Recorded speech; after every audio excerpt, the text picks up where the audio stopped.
Welcome to the Dying is Easy podcast, a show about stand-up comedy. My name is Mike Calcagno, and alongside with me is... John Ziegler. Why is dying easy? Because comedy is hard. Hey, welcome back, everybody, to another episode of the Dying is Easy podcast. Ziegler started us off today by slamming his finger on the board, so gonna have to be some maintenance on the board after this episode. As always, we are open for what is it called? Viewer mail? Viewer mail. Viewer mail. We got fan mail. 6 p.m. today. We had no viewer mail, and it is now 8 o'clock. We have 7 emails, so maybe we'll get to all of them. I don't know. We'll see. We'll see if we have time, because we have a good topic to dive into after the viewer mail today. But I was thinking on this on the way here. It might be funny. I don't know. Like, what were guns around in the Revolutionary War? No, probably Civil War, right? Like the musket. We had guns at the Revolutionary War. Could you imagine showing a guy from the Revolutionary War like an AR-15? You'd be like, what the fuck? Like, I'm using a musket? Oh, yeah, that would have. It's just funny. I don't know. All right, viewer mail. We got some good ones here. We're going to start it off with a question from Jack. He writes, always email us at dyingiseasypodcast@gmail.com. Jack wrote, have you ever been on stage and had to take a shit the entire time? It's happened. It did. It happened not that far back. I've managed to get through 12 years of stand-up without not having to shit on stage, but I opened for Robert Klein, who's like a comedy legend, and I had a feature for him, and I stopped for sushi on the way to the club. Ooh. So, like, there's having to go to the bathroom, then there's bad sushi. Bad. Yeah, it was like searing stomach pains and like flop sweat on my forehead. But you have 5 minutes to be on stage. You can't go to a bath. Plus, you work at the comedy club, and you know the comedy club bathrooms? Yeah, there's not a lot of privacy. And, like, you don't want to be the guy shitting. No, you can't. And people see my shoes, then they'll notice me on stage. They'll be like, he was taking a... Like, they'll know it's me. I'd have to take my shoes off. It would be a whole thing. Also, what if you... there's a certain point where you're being called on stage soon. No, so I went so on... you have to wrap up. Yeah, but this wasn't like I have to go to the bathroom. This was like... You know what I mean? Like, you have to go to the bathroom. Yeah. Like, it was pain. Were you at the Dunkin' Donuts bit? When did you realize you had to shit? No, as I was walking on stage. Oh, no. So I went up, and I had, like, literally, I was sweating on my forehead. I was in pain, and I'm getting through my set, and it, like, subsides. It goes in waves. So it kind of passed. And then about 10 minutes, I have like 15 minutes left. It hit hard. It hit hard. Like, I did a joke that got a big laugh, and I think, like, I was too close to the mic still. I think you can hear me like, no, I didn't do anything like that. But I think, like, while people are laughing, I think you heard me go, oh, Jesus. I was in so much fucking pain. So I made it. So, like, you know how governors, you have the little, there was nothing in the little room that night. There was no show. Okay. Oh, nice bathroom. So after my set, they bring up Robert Klein. That bathroom's like, that's the bathroom if you have to go. Nicer than my bathroom in my house. So nobody knows about it, really. So I go in there, and I don't even say their names, but, like, you know Connie and Chrissy? They do like that. Yeah. Oh, Connie and Chrissy were in the audience and saw me, and they wanted to come back and tell me how good I did. So I'm in the big bathroom in the little room, but you're like 7 feet from the door, and I don't trust the lock. Like, normally in the little one, I can just put my foot against the door to make sure nobody opens that. Yeah. But Connie and Chrissy are like, John, are you back here? And I'm in, and it's like, it's explosive. Yeah, it's like explosive diarrhea. I'm sweating. I'm looking at that. Like, if I see that door handle turn, it was so much anxiety. I was just, like, trying to be quiet so they'd go away. And that was bad. But I was a professional. I powered through 25 minutes. That's good. Because when you have to shit, your body. No, this is like, I think about 15 minutes in, I was like, well, do I just walk off the stage? Like, if I shit my pants. Oh, you were there mentally? Like, I might just. No, it was at the point where I was going to have to. I'm jumping. I was forced to make a decision. I'll ruin my comedy career to do this. Well, I'm not going to shit on stage. And I'm like, I'll have to just be like, good night, everybody. I think, you know what, though? I think if you actually did shit, I mean, is an audience member going to, like, you might just be like, for a second. Like, no, they would know. I don't know. No, this wasn't going to be a little poop. This was going to be. Actually, you could probably. you're not a physical comedian, but I could probably like do a joke that involves an act out. The kind of pain I had. And in the act out, I could just actually shit. I could be like, so yeah, you ever see these wacky inflatable tube guys? And I'm just like, this was so bad that I think you would have seen it. Oh, okay. I think it would have been like, yeah, like it would have gone down my leg or something. It was bad. Anyway, we're being disgusting, but yeah, that's what happened. And I pray it never happens again. It was not comfortable. Like if I had to do 45, I wasn't gonna make it. And you end on a shit joke. But your closing bit is about shitting. So yes, it is. That's a big problem. You can't enter that. So. My question will be very quick to that answer. About 45 minutes ago, I was on stage. Oh, you can shit there. No. Wait, one-eyed? I've had to take a dump since. I mean, you can shit in your pants there. Nobody would care. Oh yeah. You would have been like one of 4 comics who shit in their pants. That place is disgusting. I had to take a dump since 5:25 a.m. this morning, so that's why you had to wait outside. Let's do another. Let's class this up a little bit. Let's do another question. All right, Jamie. She writes a question. She writes, "How many elements can you name? Earth, wind, and fire don't count." Which I don't know how Earth isn't an element. Not an element. Earth? Earth is a planet. Yeah, but it's got all of them. Like it should be like the headquarters. No, there's a chart. You know the table of Zion. periodic elements. I know. No, Zion's. You keep saying Zion. That's not a thing. That's a basketball player. What's the Avengers? Where do they live? The Avengers live? Yeah, is that a planet? Is that a element? They live on Earth. No, they don't. What Thor? No, Thor's one guy. Asgard. He lives in Asgard. All the Avengers don't live there. They're not rooming. It's just Thor in Asgard. You said one before at the mic. An element. Hydrogen? Yeah. Oxygen? Yep. Nitrogen? Okay. Carbon? Yeah, carbon's an element. There's Zion? Metals. There's like zinc. Zion. That's what I was thinking. Zinc. I was thinking of Zion. Zinc. No, Zion's not zinc. That's 2 different words. All men and women created by you know the thing. Possibly our future president. How fucking scary is that? Oh. You can go into a loophole watching Joe Biden fumble his words. Oh, that's great. All right, we're going to move on. I don't know any elements. I'm sorry. My wife's a biology teacher. I should know more. All right, what else we got? Question from Jim. What is your stance on comedians selling merchandise after comedy shows? Would you ever do it? And do you think you guys will make Dying is Easy merch? I've sold merch. It's good because I've made more money selling merch after shows than I've made for the shows. Yeah, a lot of road stuff. You go on the road, you bring... I would never sell anything I'm embarrassed to sell. Yeah. You know what I mean? Like I made a CD. I sold a CD. I had T-shirts once. I sold T-shirts. T-shirts are a pain in the ass. Got to have sizes and lug them and stuff like that. But if you can find something simple to sell... People still download cards now. It's pretty easy. It's just a little debit card, it looks like. For, you mean for... the internet. No, you mean for like a CD? Yeah. Yeah, you can download. Yeah, that's how they sell them now. I'm still selling a CD for the 12 people who still have a CD player. But yeah, merch is good. I would make Dying is Easy merch just for us. I wouldn't mind having a T-shirt. I would. I'm going to wear a Dying is Easy. Yeah. Well, when this podcast ends in 3 or 4 weeks, we may want a little memoriam of it. We'll sell the board as merch because someone's going to... You have to get your fucking money back. Fucking brand new still. I mean, merch is just another business model, really. You know why merch is great when you're on the road?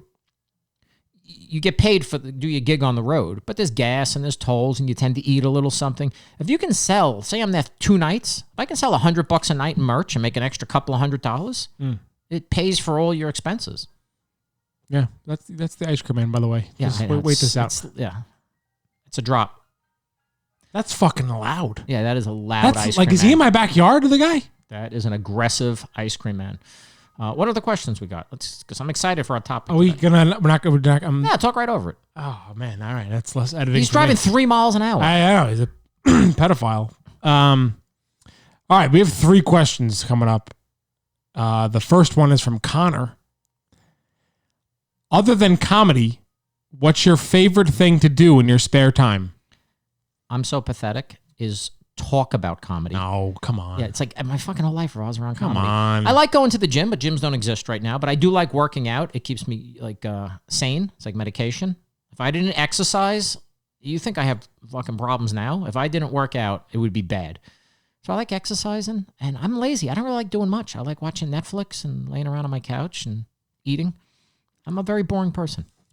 I watched a YouTube video last night about how this guy cut his lawn. I'm watching YouTube videos now on how to cut your lawn, like tips and tricks to cut the lawn. And you like that, though? Yeah, I'm into all that shit. Yeah, that's good. Yeah, you're doing a lot since you got this house, man. You're like every weekend. I'm cutting, trimming, digging, pulling. Yeah. That's all I'm doing now. Yeah, but you like it. I wish I had a hobby like that because there's no gyms open, and besides comedy, I don't really like doing anything. It's It's rewarding when we bought the house. The landscape here was like it was really bad. It was horrible. We disagreed with everything the previous owners did with the lawn. And now I look at it, it's like, oh shit, like we did that. Like we dug everything up, we planted this, we put this down. Like it looks nice now. So I guess that's like a hobby. I don't know. No, that's a hobby, absolutely. Question from Adam. He says, do you have to be in a good mood to be funny? No. And not if you're professional. How many times have you gone to a comedy club and you just had a fight with somebody, or you're dealing with some shit, or your car broke, or whatever the crap it is? I almost kind of want to be a little angry. Yeah, it helps. Because if I'm fired up. Look, when I'm on stage, it's very cathartic. Whatever's going on in my life when I get on stage, for the most part, I don't think about it. I can tune everything out for the 30 minutes I'm on stage and kind of get lost in it. And then I'll be miserable when I get off. Like it's almost I can have the set of my life. Like it's almost instantaneous when I step off the stage. I'm back into my shit. Yeah. But while I'm on stage, I'm pretty good at staying focused on what I'm doing. I do think you have to be in not in a good mood, but I think you have to be relaxed to come up with material. Like when I'm about the writing, that's different. When I'm working 60 hours a week, doing this, taking the dog to the vet and all this stuff, running around like crazy, I'm not thinking of any jokes. Yeah, you're so busy. I'm not thinking of them. So, but I mean, performing. You have a gig. Sometimes you're going to go to a gig. You're not going to be in a good mood. 99% of the time. Like when you did the Soul Joe gig and your fucking car broke down, you got to get towed. And it's money, and you're 3 hours. I have the white cotton on my lips because I haven't fucking drank water in 3 hours. I got to do 25 minutes with white and cotton on my lips. It's a good question, but no, you don't. Not if you're professional. What's the last question? Last question is from Dawn. Do you need to be a good storyteller to be a comedian? If you're a storytelling comedian, there are guys like Brewer's a storyteller. Yeah, and he's great on radio.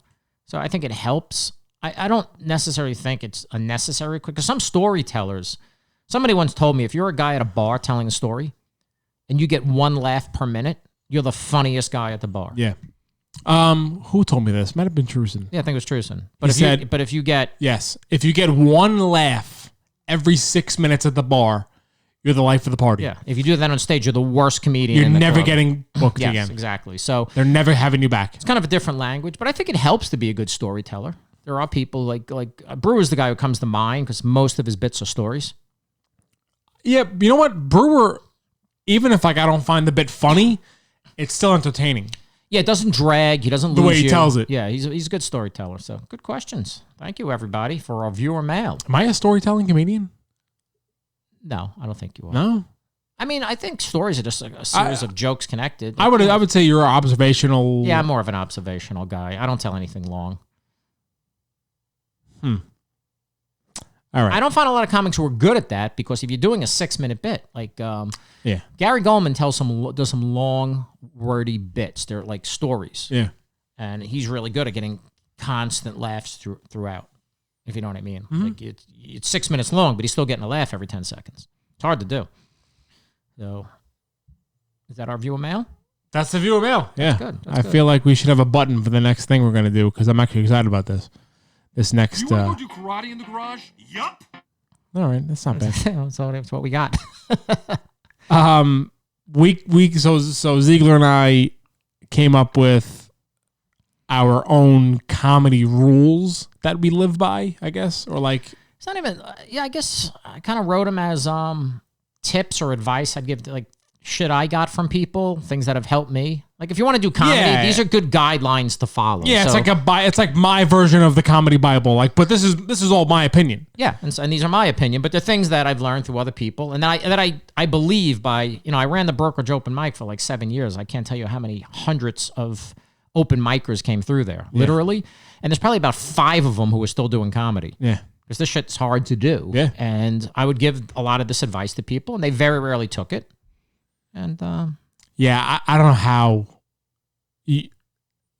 you have like it's weird. On one hand, you have a lot of patience, and on the other hand, most things in life I don't have patience. When it comes to comedy, if somebody really wants to do this and they're serious, even if they suck at it or whatever, like I like talking about comedy. I actually enjoy it. So I'm patient with this. If it's most other things in life, no.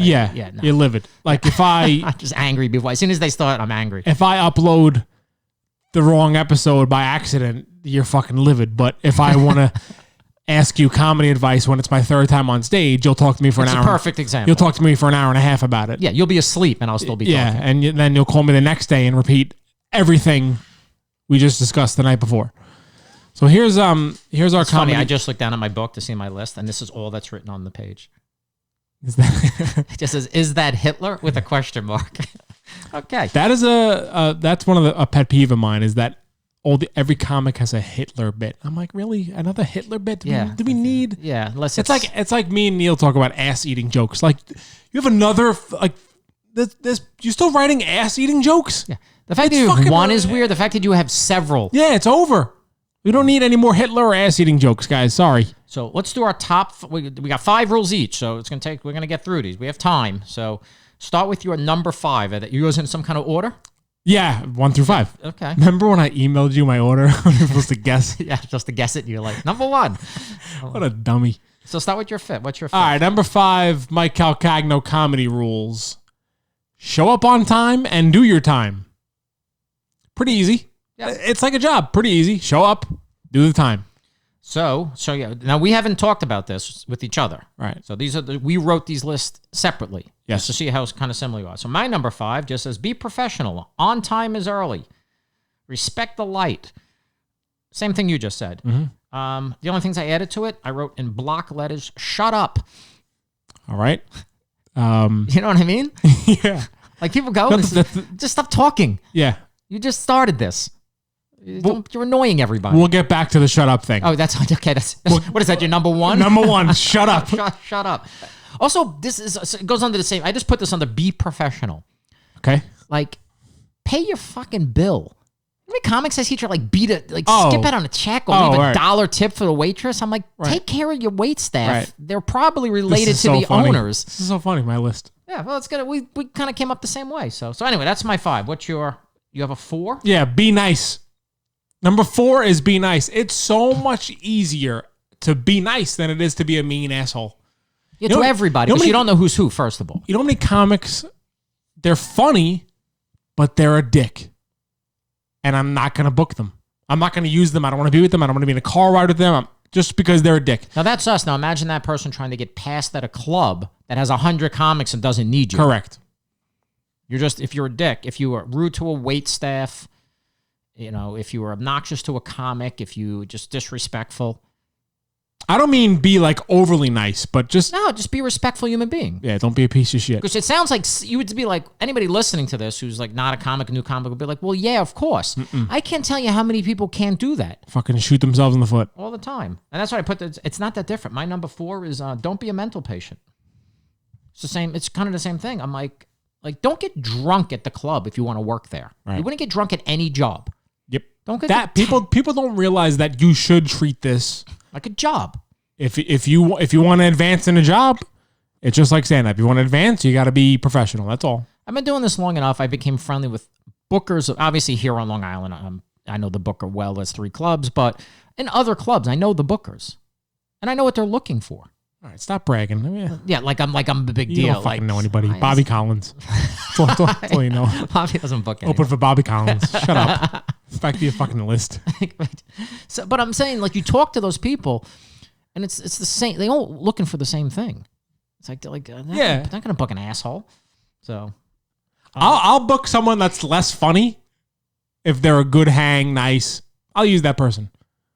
You know what I mean? Yeah, they're professional. Absolutely. They still have to be good at comedy, but Good, but they're low maintenance. They're easy. Yeah, the easy. And you want to give them work because you like them.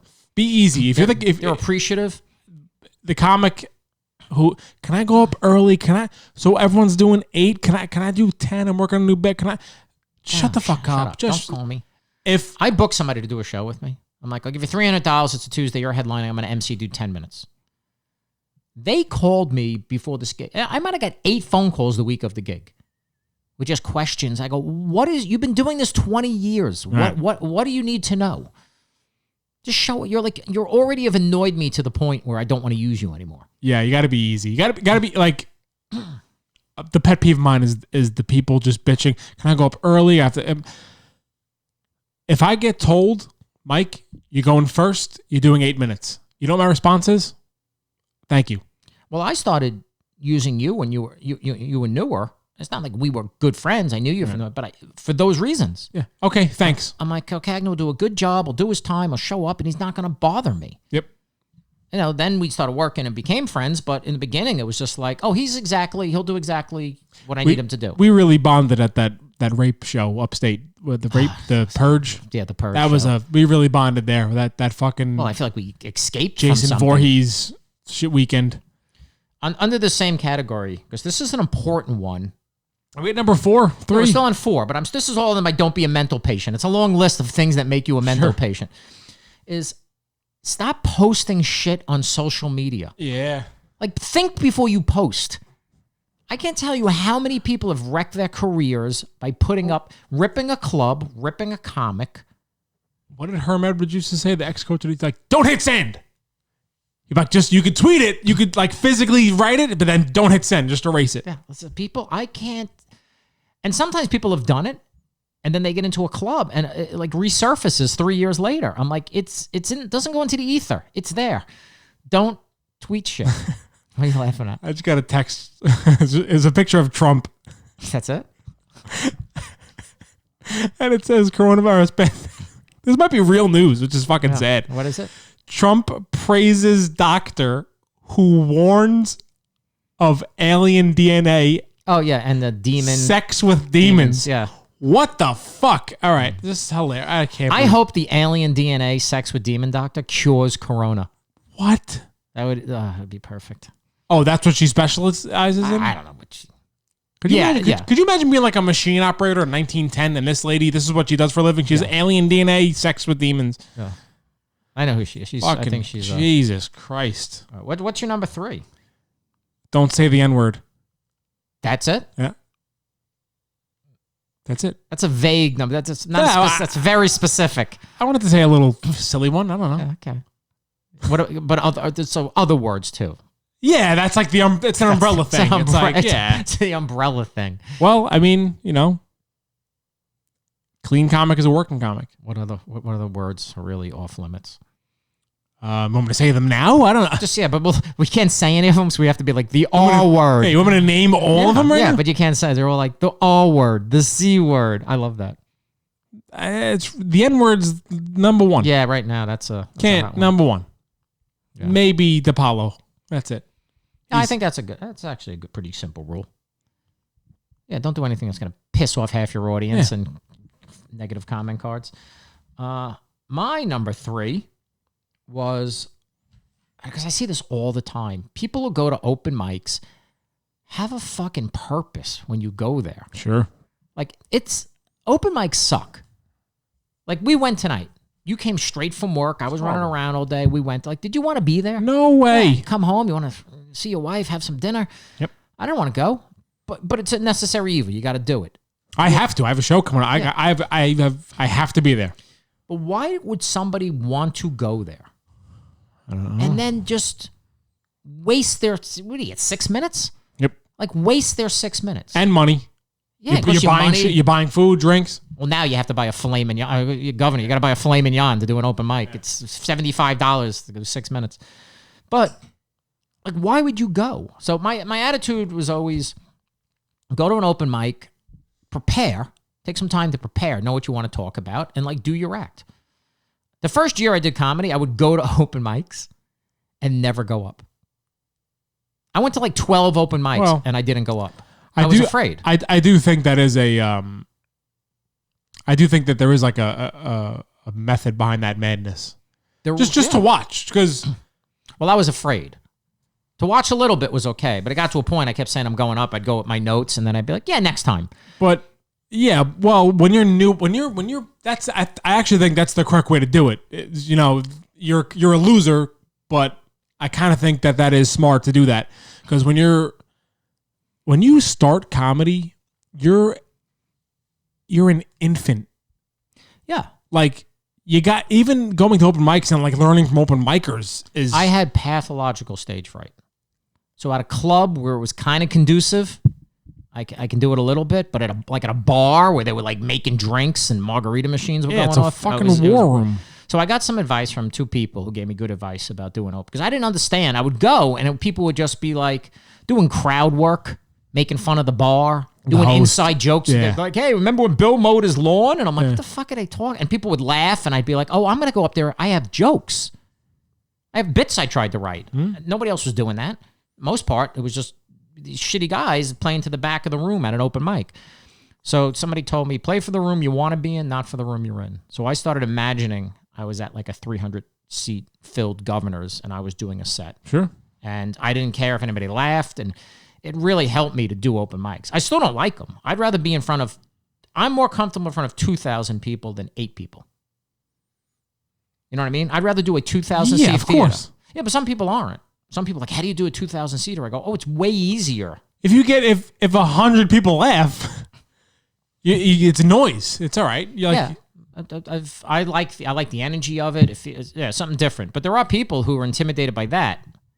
But, you know, sitting there, you look like so-and-so and so-and-so had a baby. I'm like, are you hoping those people are going to be at your show? Like, how is that helping you? Right. That's like the comic that wears the funny shirt and has 5 minutes on the funny shirt. Yeah. Like, now you got to wear the funny shirt. Yeah, every show. Every time you go, you got to bring the funny shirt. So that's a big one for me, is if you want to be an open micer forever, then do those things. Is this still number 4, by the way, this for you? This is 3. You've had 11. You have 11 notches for number 4. Well, yours was don't use the N-word, so I figured I'd elaborate on mine. Okay, what's your number 2? Okay. My number 2... Don't say fag. That's your number 2. No, you can say fag. My number 2 is really number 1. It's very personal to me. I wrote it in all caps. I know what it's going to be. I'd say it before. I don't even have to look. I know what it is. Really? Yep. Is it going to say work, work, work? No. No? In all caps. Don't block the wait staff. It's hilarious. I got yelled at. Get out of their fucking way. Be friendly to the wait staff. Like you said, tip them, take good care of them. Get out of the fucking way. You know McGuire's Comedy Club, that there's 3 doors in a very tight spot. That door is where the comics hang out and where the wait staff enters and exits. Wait staff is carrying glasses, bar backing, a bunch of shit, food orders. There was a comedian. I'll tell you, he just wouldn't. I was like, dude. But the 6th time he was in somebody, I'm like, are you not getting it that you're in a bad spot? Every time the wait staff has Which club? McGuire's. I'm famous for that at McGuire's, because they have they have it roped off there. You didn't hear the last 2 minutes? What? But McGuire's Comedy Club. Yeah, this but is where I didn't know if you were talking about the same place. I couldn't believe it. And like, this guy that I'm talking about, he's not a dummy. I'm like, is it me? Are you talking about me? No. Because I used to do that a lot accidentally. It's easy. Yeah, it's easy at that club to be in the way. But sometimes, like at Governor's, they're in the main room. They have the swinging, like, old school Western doors, and people are in the... I'm like, get out of get in the fucking green room. They're working. You don't piss off the wait staff. Truson was big on that. Truson always, like, shows at 8 o'clock. Get there at 7:30 and go to the green room. Don't piss off the wait staff. So get out of don't be hanging around, talking to your friends, and get out of the... They're trying to make money and work. They don't need this fucking asshole comedian who's doing 7 minutes to bother them. Can I get a water? Can I have chicken wings? Can I get mozzarella? Shut the fuck up. Shut up. Go to the green room. Go practice your set. Go over your notes. Yeah. And they all tie together. So that goes back to number 5. That really is... Just be professional. That's really number 1 for me. That's a big one. I do have a number 1. It's a small one, but it's not a small one. It sounds like a simple thing again. All these sound like common sense. Yeah. Don't block the wait staff. So my number 2, which flip-flops with number 1 for me, because it's so important to me. If you really want to be a comedian, I'm not talking about a hobbyist or somebody who wants to do this now and then, or it's fun, or it gets me out of the house. If you really want to, you got to be original. Like, you can't be a hack. And sometimes when people start, they don't know what hack is. They don't watch a lot of comedy. They're not really into it. So they're out there doing the, I got a 4-hour erection or whatever it is. Whatever the, look like your profile picture on the internet. Like, they may not know, so I'll cut them slack if they're very new. So I'm a big believer in talk from personal experience, and then odds are you're going to be original because it's yours. Mm-hmm. But if you're just doing the, like Corona's a good one right now because everybody's got Corona jokes. I'm like, I know, nobody can get a haircut. Yep. I get it. Next. But if you're going to be hacky, you're just never going to, you'll be at open mics forever. Because really, what's the point? So what's your number 1? My number 1 is the best advice I've ever gotten in comedy ever, and probably the best advice in life I ever got. Shut up. 2 words. Shut up. Oh, which I said, That was number 5 for you, right? That's why. Yeah, but it's still it's not my number 1, but it's pretty important. Yeah. Listen, soak it up. Just be a sponge. Be out of the way. Be a sponge. You're so green at comedy. You have I have no idea what I'm talking about. Why am I talking to leave the headliner alone. Just watch him or her. Just watch what they're doing. Leave them alone. Don't talk until you're spoken to. Sorry. And as a skill to know, you can read body language. Yeah. I worked with he's a very famous comic. And I built a kind of a rapport to him, but I knew when to talk to him and when not to. But one night somebody else worked with him, and I came the next night. He didn't speak at all. He's been around a long time, the other guy who replaced me for a night. Been around a long time. But he was respectful. He just didn't talk. He didn't talk at all, though. Who, the replacement guy? The replacement didn't talk. So I go back the next funny. night, and the headline is the guy who filled in for you last night is is he all right? He didn't say a fucking word. And I'm like, he just knows to leave you alone. He goes, yeah, but I don't want to be that alone. He didn't speak the entire night. Yeah. But it's you don't know. I do kind of see, if you do have a choice to be, if my choice, if I'm with a new comic that I don't know and he's famous, I have 2 choices: to be annoying or to shut up totally. I'm probably going to shut up totally. Yes. I let them engage. Yeah. If they start conversation, then I go, okay, they're leading. I'll talk. But I'll bounce. Yeah, but I'll leave them. Otherwise, just leave them alone.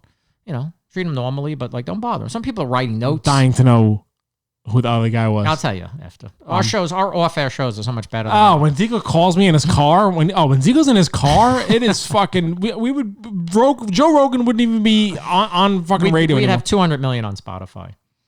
So that was your number 1. Shut up. Shut up. Best advice I ever got in My life. number 1 is what I thought yours was going to be. Work. Yeah. You know why I didn't put that? Because we've talked about this on the podcast before. But it is the best advice. Because especially when you're in your first 5 years or 6 years of comedy, you just have to build a product. You have to have an act. Yeah. If you don't have an act, what are you going to do? And the only way to get it, you have to work. Mm-hmm. I go to these open mics, and I know so many working professional comics who don't ever do open mics. I don't know how you get better. I don't know how They really don't. They get better in small increments because they write a new joke here and there that they do at a show, like a real show, and it kind of gets a response, and so they're adding in small. But if you want to really workshop and do difficult bits or you want to really grow you have to workshop. Have to go to the gym. You got. There's no other way around it. I can't just go to a 20-minute set at a club like a Governor's and do 10 minutes of new material that eats shit. You got to work. You got to work on it. And most new material eats shit. I don't know what the success rate is. Even for a good comic, it's not high. So they say it's 2%. 5% maybe? Something like that. 10% for a great comic, but it's certainly not 30%. A lot of it goes by the wayside. There's other ones I can think of, other things. Wait, that was your number 1? That was my number 1. It was just work. Because all this other stuff is all really important. I got the best advice when I started because I was 40 years old and I owned a business. I know my money always goes up whenever I talk about. I made $600,000 a year. Yeah. Actually, this is episode 2 when you first said it. I think it was. I made 6 figures a year. Now it's fucking. You owned LA Fitness. Yeah, I was very successful. So when I started doing comedy, I took Truson's comedy class. Yeah. I was about 4 months in. I had done some open mics, and I took his class. And I was just being honest. I was like, John, can somebody make a living doing this? Like, can I be a working comic? Is this a realistic thing, or is this a pipe dream? No. Well, no, this is what he said, and he's right. He goes, are you going to be Jerry Seinfeld or Ray Romano? He goes, even if you're amazing, probably not, because so much shit, so many planets have to align. Even for Seinfeld and Ray, like, you know how many times they were like, Ray Romano thought it was over? Mm-hmm. He thought it worked out like for him. It's like being in the NFL. Yeah, it's so hard to get that, even if you're great. There's a lot of great comics who never amount to anything, money-wise. So he's like, but can you be a working comic? Like a touring working comic? He goes, absolutely. He goes, and he gave me 3 things to do. It was so simple. He's like, be nice to everybody, which is on your list. Yep. Don't be a mental patient. Okay. Like, don't get drunk at the club. On both of our lists. Yeah. Yep. And work really hard. Yeah. That's it. And he goes, if you do those 3 things, he goes, even if you're, it's kind of true, which is sad. He goes, even if you're not that funny, you'll probably be a working comic. He goes, what was the first one we said? Don't be a mental patient was one of them. He goes, that eliminates like 50% of people. Like just that. 75. Yeah, like a lot of people will do something stupid. So say 100 people start comedy. It's like Survivor. Yeah, like 100 people, like 75 of them will be like mental patients. Yeah, week 1, they're fucking gone. So they're already, so you're down to you're 25. Gone. See you later. And then, just being nice to people. I can think of comics that yelled at bartenders, yelled at waitstaff, yelled at audience members, were just rude. I'll leave him nameless, because he went on to be very successful. Very successful. Well, all these successful comedians. I don't want to tell stories about it. I don't know if they want to. You're always like, hey, this comic I worked with, very successful. Yeah, that doesn't make me name drop. That means I was left in the dust. Go ahead, tell you a story. So we're at Governor's one night, and he's nobody. He's like an open mic comic at the time. And really? Yeah, he's an open micer. And now he's successful. Yes. Yeah, very. So we're leaving the club. The doorman had to go to the bathroom. So the owner of the club's like, go ahead. And the owner's going to rip tickets. Okay. This was before James. This was when Mark was there. Okay. Mark's ripping tickets. And this comic walks out. And he goes, I need your ticket, sir. And he just, with a kind of like, he goes, hey, I'm one of the comics. And he like rolled by him. Like just with like an attitude. The owner. He did this to the owner. Oh. The comic leaving says, he doesn't know it's the owner. He's the guy at the bar ripping tickets. He was filling in for the door. He was like, yeah, go to the bathroom. I'll rip the tickets. I'd kill myself. So as he's walking out, he goes, yeah, I'm one of the comics. I'm in the green room. I was back there with Truson, and I think Lori Palmentary was back there. I would kill myself. And Mark, the owner, comes walking in. He's red in the face. And he's like, who's that motherfucker in the sports coat? And I'm like, I know who it is. So I'm like, oh, so-and-so? And he's like, I don't want to see him in this fucking club. He goes, he talks to me. He goes, I don't give a shit if it's one of my and he was looking out for his staff, which I actually respect. He was like, I don't give a shit if it's a fucking waitress or a bartender or somebody who cleans the building. You don't talk to anybody who works here that way. Sure. The guy did nothing wrong. I know him. He has a very gravelly voice, and he's a little, he had no disrespect. There was no ill intent. It was just taken that way. My point is, like, there are a lot of people who do dumb shit and get thrown out before they ever get started. God, I can't wait till this podcast ends. I can't wait. So funny. It was such a funny night, though. But I'm like, and I was friends with him, and I really liked him. So he's like, who's that fucking guy in the sport jacket? And I'm like, I had to give a name. Wait. You just this is like 10 years ago. You just jogged the memory for me once. Truson's hosting the open mic. My 4th time on stage, 5th time on stage, maybe. And he does, 8 minutes up front, up top. Hey guys, welcome to open mic night. This is, your friends are going to be up here. Let's have a good time. We're going to be a great crowd. Yeah. Comes back off stage. This is the first thing he says. He walks into the green room and goes, who's Mike Calcagno? And did you have a dick friend in the audience? I was like, I already know what happened. You had a dick friend in the audience. I was like, hi, sir. I'm Mike Calcagno. He goes, tell your friends to shut up or you're not on the show. And I was like, what? I'm like, John was very big, and you're responsible for the people you bring. I found out, because I had other family that was there, that my friends from the get-go, or when the show started, were being fucking assholes, tipping over chairs, knocking people over, being loud, being ruckus. And I went, oh, I could, like, this could really actually fuck everything up. And you know how Tristan knows that is when somebody's right, who go, who are you here to see? That's it. Mike Calcagno. Yeah, and he wants to know because he's going to be like, you brought him, you take care of him. Yeah. Oh, I used to feel so bad. That was when we used to do the contest, the Long Island Laugh Off. There was have a good set, and people would yell out from the audience, and he'd be like, "Who brought the dickwad?" Yeah. And he'd be like, "Take 50 points off that score." And I'm like, "Oh, they did so good." He's like, "You're responsible." He goes, "Tell your friend you did in advance because he's a dick." No wonder I didn't win the Long Island Laugh Off. So all these rules sound so simple, but I'm not talking about being fair. But to be a somewhat working comic, if you just follow those. So many people will just eliminate themselves. You'll just be the last man standing just because like Darwinism. Just because you were normal. Yeah, it's like Darwinism. It's like is that an element? Darwin? Yeah, Darwin. That's an element? No, it's not an element. He's a guy, Charles Darwin. Oh. Yeah. Evolution. Darwin. Evolution. That's he's the guy. Yeah, survival of the fittest. Yeah, and he's also with the pictures of the gorilla becoming men. It's Darwinism. This is not just a funny podcast, but it's also so educational. You learn about elements, Darwin. Gold is an Yeah. element. Do you want to do new bits, or what do you want to do? No, we're looking a long way. I have to go to bed. Yeah, you gotta go to All bed. men and women created by you know the thing. Fucking Joe Biden. Joe Biden versus Donald Trump. This is the best we have to offer. That's how you close out 2020. That's how you close out 2020. Boys and girls, this has been fun. This was pretty good. I don't know. I like our little list we came up with. As always, it still gets me. Doesn't you see? I still get angry. Like as I'm talking about it, can't you see my face? Like I'm getting because people are so dumb. I was boiling at this comic that kept blocking the waitstaff over and excuse me. I'm like, they said excuse me 40 times. Let's wrap this up so we can tell each other who all these people are. Dying is easy podcast@gmail.com. Please write to us. We actually had a lot of emails tonight that we couldn't get to, so sorry, but keep writing to us. And even if we made fun of you in previous episodes about your emails, keep emailing us, please, at the Dying is Easy podcast@gmail.com. Subscribe to us, like, share, comment, Facebook, Twitter, tweet, fucking review, 5 stars. Subscribe the podcast, and thank you guys. Bye.